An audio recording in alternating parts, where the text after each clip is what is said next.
So this is where we're at with the Landrover body. Bulkhead removal rails in, the galvanised cappings are all on.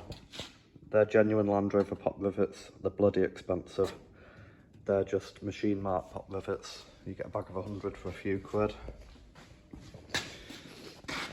We've stripped all the paint off and acid etched it, repaired the back like I said last time. Gonna clean these cappings again. They have been done with Mordant tea wash. They need the salt washing off. And then we're gonna acid etch them, get the corner cappings on. We've got most of the dents out.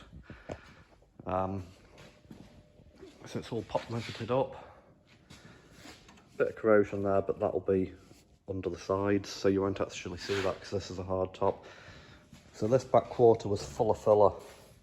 We've got the filler out and we've straightened most of it. Here there is a wee bit of a ripple, so I'm going to take them pop rivets back out and skim it with fiberglass and filler. Just use my speed skim for plastering.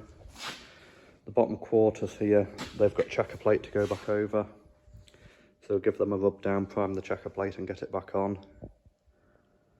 But we've got nearly every dent out, so don't mind the odd ripple because it's a 40-year-old motor. But that's it. Obviously these aren't staying galvanised, I'm going to paint them because these were painted when they were new. Land Rover stopped galvanising the body cappings about 1987. So I've stripped them and galvanised them so they don't react. Primed everything, pop riveted them down.